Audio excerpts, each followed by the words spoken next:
A very warm welcome to Climate Perspectives. I'm Matt Stadlen, and I'm thrilled that our guest today is Emma McKenna. She is Head of Net Zero at Innovate UK, and we're going to explore a little bit about what Innovate does, what Emma does, and try and find solutions to the enormous challenges posed by the climate crisis. Emma, welcome. Hi, how are you? Nice to meet you. Thanks for having me. Really good to see you. So first of all, just spell out what Innovate UK does.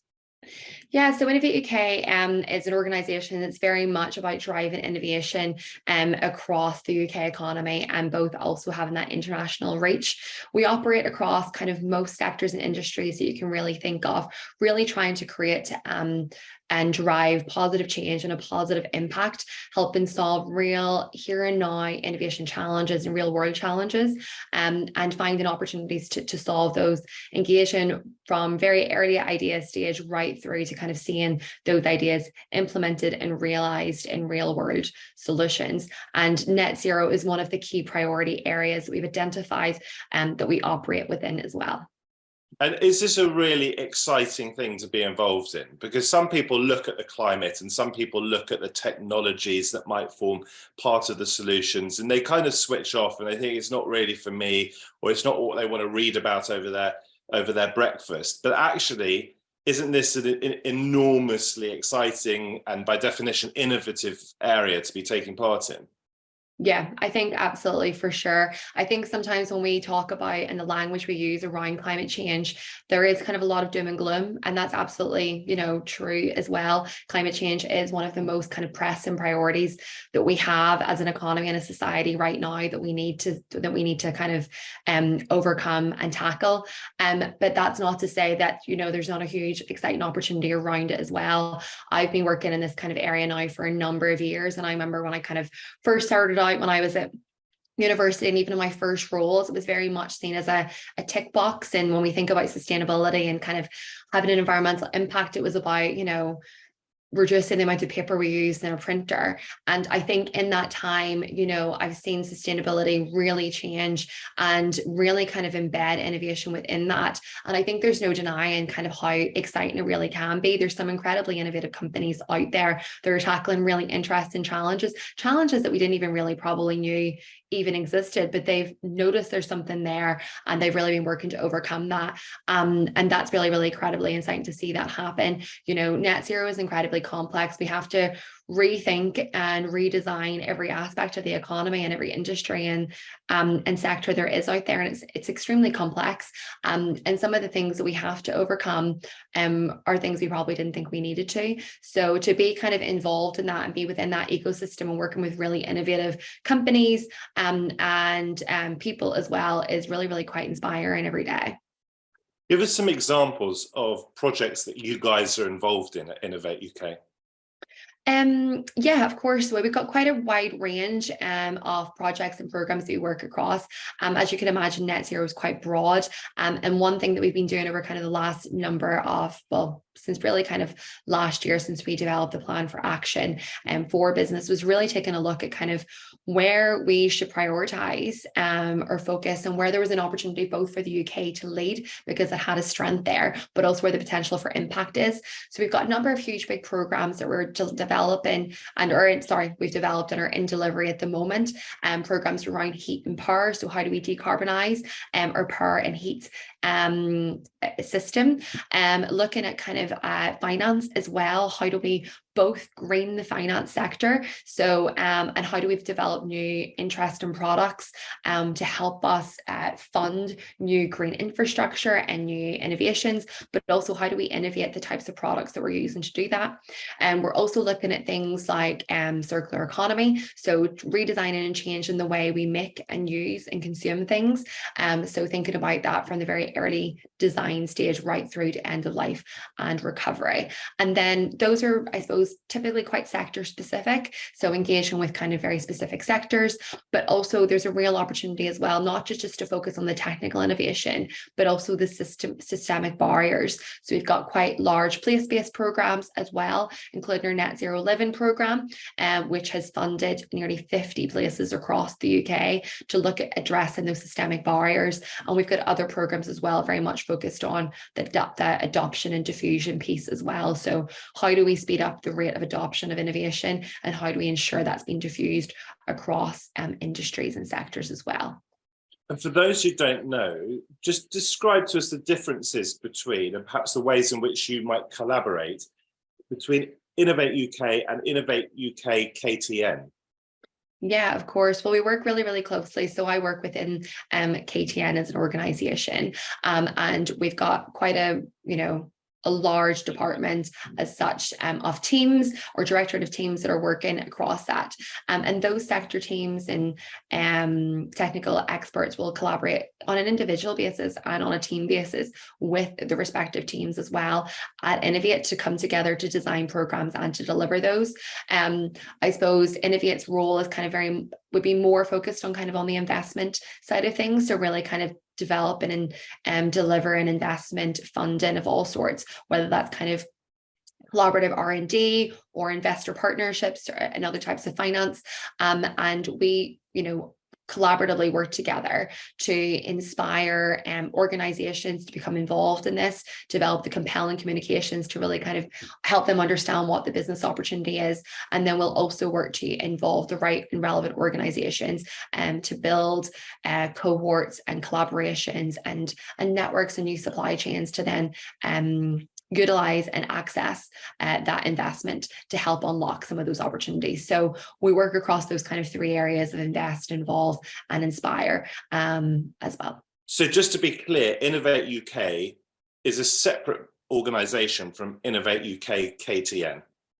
Yeah, that's correct. So we're part of a kind of a wider Innovate UK family or group. And there's a number of organizations that are also involved within that. So you've got Innovate UK, Innovate UK KTN, Innovate Edge, and also that Catapult network as well. And then we work really closely as well with the wider UKRI organization too. So it's a really interesting and broad ranging innovation ecosystem of support that's available for businesses, for academia, research, and we work pretty closely as well with government too. Yeah, and just punch out that relationship with government that you have at Innovate UK. Would you describe yourself as a sort of arm's length body? I suppose we're a public sector organisation, so we work pretty closely with government. From an Innovate UK perspective, they will deliver managed programmes on behalf of government, some of those funding programmes. So they work pretty closely with them, whether that's through the Department of Energy Security and Net Zero, or Department for Transport, or other areas. And then for us, again, Innovate UK KTN, we are also a public sector organisation, and we'll work pretty closely with different government departments depending on the needs. So I suppose a good example of that is the newly launched localised industrial decarbonisation programme, which is a £5 million fund for dispersed sites, industrial sites across the UK to leverage funding to come together as an industrial cluster to develop a plan for how they're going to decarbonise and to develop that roadmap. That funding has originally come from the Department of Energy Security and Net Zero. UKRI and Innovate UK are the organisation that are delivering that funding, and we've been working really closely with them to launch it and do a lot of engagement activity to raise awareness of what this funding is, who can access it, and then provide and deliver collaboration workshops to help build those clusters that could then work together to access the fund. And so I think that's a good example of how three different types of organizations across kind of government and public sector have come together to help support industry around decarbonisation and innovation as well. How can businesses that are not already working with you, how can they get involved with Innovate UK? A number of different ways, I suppose. We run a number of different programs that they could access. So one of our kind of main kind of mechanisms or products as such is our innovation networks. Innovation networks is an opportunity for us to, where we've identified a new and emerging area of innovation where we feel that there's an opportunity for organizations to come together, typically potentially across the supply chain or within an area of interest, to work together, either to develop their understanding of the opportunities and be inspired to take action around that, or to come together and, you know, facilitate knowledge exchange and innovation exchange as well. So we've got a range of innovation networks active in that space. Of course, there's funding that's available for organizations to access. We also deliver a number of webinars and events which help frame what those sector challenges are and provide knowledge dissemination to really build that understanding and facilitate that knowledge exchange as well. So that's just a few of the examples. We provide a lot of insight around what opportunities exist. And so if an organization is from a specific sector, I'd really recommend they sign up to our newsletters, depending on the sector they belong to. And there's an absolute, so much valuable information that we share each month with those organizations. But again, we operate in quite a wide scale basis. So there's a lot of different ways to interact with us and engage. And so, yeah, we can do a lot with you. I asked you about how exciting it is. Do you sense in working in the sector, both within Innovate UK and with those that you interact with and collaborate with, that there's a sort of optimism as well as a realism, that there's sort of hard-nosed dealing with the realities and what might work, what doesn't work, the urgency of it, but also that there is space to be a little bit optimistic here, that with lots of creativity and imagination and also the pouring in of money, something can actually shift for the better?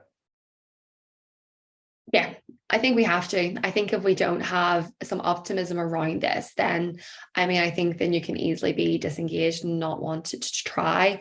I think we're at a really kind of exciting time now at the moment, particularly within our organization is Innovate UK, KTN and Innovate UK, where we've kind of got this new, one of the things that we did kind of in the development of the future economy review, where we looked at net zero, but we also looked at other areas as health and life sciences and digital technologies as well, was develop a 15-year vision for where we need to be.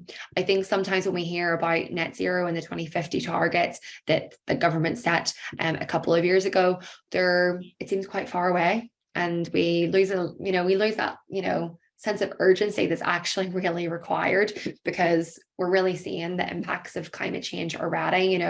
37-degree summers last year is not the norm. That's not what we're used to in the UK. And so we're seeing the impacts of that already. We're seeing extreme flooding. So what we wanted to do kind of through our work was to develop that 15-year vision. Where do we need to be in 15 years? And we had the really great opportunity kind of last year was to develop a 3-year program to, implement interventions and programs that we felt were going to move us closer to where we need to be. And I think there's definitely some optimism. Obviously we have to be realistic. There's probably a lot more that we can and should be doing. But I definitely think we're seeing a lot more action. We're seeing a lot of companies and organizations make that commitment to even targets or even before 2050. We've seen even cities do the same, like Nottingham have a 2028 target as a city. That is a lot, that's a huge commitment, but that's them showing leadership as a city, and being able to say, we're going to do something here. And I think, places and organizations wouldn't be making those commitments if they didn't feel optimistic that they'd be able to actually achieve that and be able to put the investment and the resource in place to allow that to happen. So yeah, I think there is some optimism there for sure. And there has to be. You do see change happening, don't you? I'm a member of the MCC at Lords, and from the recyclable cups or the reusable cups that you're encouraged to use at the ground, or the potential for retaining a structure in place as a new stand replaces an old stand. These are ways in which organizations are really trying to do their bit. And I guess you would encourage everyone, whether they work in business or outside, to feel that we are all part of this. And although the UK only emits a relatively small percentage of global emissions. I say relatively, I mean, of course, we do much more than some underdeveloped countries. But although we're only a cog in the wheel, we can all make a difference. And there's an opportunity, isn't there, for the United Kingdom to lead in this? Yep, absolutely. I mean, we were one of the first countries to legislate that 2050 target, which is really exciting, and it was great to kind of see that commitment come out of government. And I think that's, for us to be able to achieve something as huge as becoming a net zero economy, it's going to require really strong leadership, both political and industrial and commercial leadership as well. And it's going to require it across the board. That's absolutely, that absolutely needs to happen. But, yes, Great Britain and, different parts of the UK are an island. We don't operate as an island. We have a flow of goods and services and people coming in and out of our borders. So we're not self-sufficient. We're not self-sustainable in any way. So it's really important that not only do we work together within the UK, across industries and across sectors and across cities and places, we also need to as well develop those international links and work really closely with the other countries that help sustain us and help provide the flow of goods and services that we need to operate as well. And I think that's really, really important. And yes, I know that you've mentioned our emissions might not be as high as some others, but they are still significant. And so we still need to be committed to that. When you think about kind of our role as a very developed country and a developed economy, and those countries and geographies and regions across the world that perhaps are not so much a huge kind of contributor towards it, those are still the ones that are being adversely impacted by the real effects of climate change right now. And we have a responsibility to ensure that we mitigate any impact that we have and to build those strong relationships. And there's a number of different programs as well that are happening. We're seeing a lot of bilateral agreements happen in between that Innovate UK and Innovate UK KTN have to be developing between the UK and other geographies and other countries across the world as well, around different parts of net zero, such as hydrogen and others. And we've got a really, really interested international program as well, called Global Alliance Africa, where we're engaging with 3 countries specifically within Africa, Nigeria, Kenya, and South Africa. And it's been really interesting to kind of see sustainable innovation being a significant priority for both the governments and the industry and communities within those countries. And then we're now looking to see how we can build international global innovation networks around net zero, around topics and areas that is challenges for them, but also challenges for us to be able to do that knowledge exchange and that innovation exchange across borders at an international scale as well, which creates a really good opportunity both for innovators within Africa, but also here within the UK as well. You see so many headlines, don't you, about migration and about asylum and about people trying to get over to the United Kingdom by boat. And of course, if climate change gathers pace and those less developed countries are adversely affected, in the end, that affects us as well. Even if people decide, oh, well, that's not for me to worry about, I'm going to be selfish. Well, actually, in the end, it is, because people will want, more and more people will want to come to this country and to other developed countries. So this involves us all. And I'm also curious to know from you, if you would, as head of net zero at Innovate UK, given that this is such a massive flagship policy of the government, could you just spell out to us, could you just synthesize what we've talked about so far to explain to people just why net zero does matter? Because it's worth re-emphasizing. Yeah, absolutely. I think with net zero and with sustainability, we've lived in a way that obviously we've went through a significant period of growth and industrialization, both within the UK and across the world. And that the impact of that has not been sustainable. We're using resources at a rate that's not sustainable. And where the impact of that has been that we're seeing finite resources being dug up out of the ground, not being used sustainably. And that's wasted value essentially. And what are we doing with that? We're either incinerating it, it's being put into landfill, it's being fly tipped or whatever it might be. And the impact of that then is, you know, both water and air pollution and land pollution. It's not pretty to see, and it's not healthy for us. And essentially what we're doing, I think, is we're also devastating biodiversity as well, both in terms of kind of land quality and land management, but also kind of wildlife and animals as well. And the impact of that is going to be significant and huge. And I think when we think about net zero, it's uncomfortable, but essentially we're making the planet inhospitable for us as a population, as you know, as humankind to exist. We're going to make it, you know, we're going to increase flooding, we're going to increase the temperatures, we're going to decrease soil and land quality to make it more difficult to grow and produce food. Our water quality is going to be significantly impacted, and the impact that could have on our health, it could be potentially huge. So I think, you know, is that the kind of world that we want to live in? It's certainly not one that I want to live in. And I think that's the thing that we need to think about. You know, the earth will still be here. We just don't have to be. And it's our choice in terms of whether or not we want to play a positive role in ensuring our future, or whether we kind of just want to be like, we don't care. And I kind of know what group I prefer to be in, hence why, you know, I work in this space and feel really passionate about it, and try to do what I need to do to try and make a difference in the very small way, of course, that I can. But I think, you know, this is extremely complex, and sometimes people think, well, I don't know what the right thing is to do, and I don't know where to start. But I think even just trying to do one small thing, whether it is kind of having your reusable water bottles to reduce the amount of single-use plastic you have, or think about kind of maybe walking places more, or trying to avoid single-use items and reuse, or using public transport, whatever it might be. Small things that you can do in your own personal life will still have a significant impact. You know, purchasing secondhand, like I try to not buy a lot of things, you know, those are really small things that we can do. And of course, there's much bigger things as well that we're trying to invest in and support industry to do, but there's quite a scale there. And I think we all have a small role to play within that. And by us all coming together to do that, then the impact potentially could be really significant and huge. And it's something that we absolutely have to achieve. Eating less meat is another example, or indeed eating no meat at all. I want to just get a sense from you, if I may, of the extent of innovation in the UK. You're up close with this stuff. How confident, how optimistic can we be on the ways in which we can innovate our way out of climate disaster? Yeah, I mean, I think certainly, I think we have to.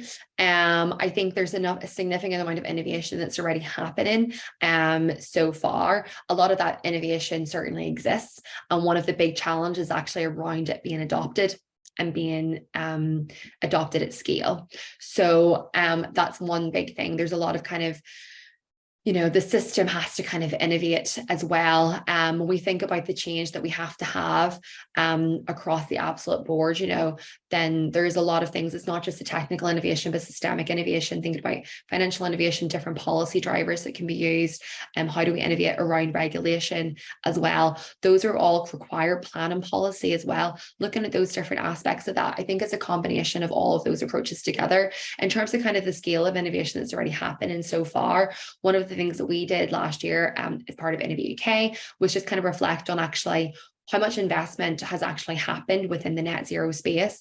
And in a 5-year period between 2015 and 2020, so pre-pandemic, 1.9 billion was invested in net zero grants alone, which is an extraordinary figure and super exciting. So, and I think even since kind of the impact and since COVID has happened and since the pandemic, we've even seen a much more of we've seen a lot more movement since then, because since that we've even seen the commitment from government around net zero as a legislative target. We've seen much more larger dedicated net zero innovation programs as well being launched. We've seen a number of different strategies come out, you know, the net zero Build Back Better. There's been lots of policies, and we've seen the UKRI research and innovation net zero framework as well. So there's a lot of policy and a lot of strategies coming in place that's going to help with building that confidence as well that industry needs to understand what the shape and what the direction of travel is, for them also then to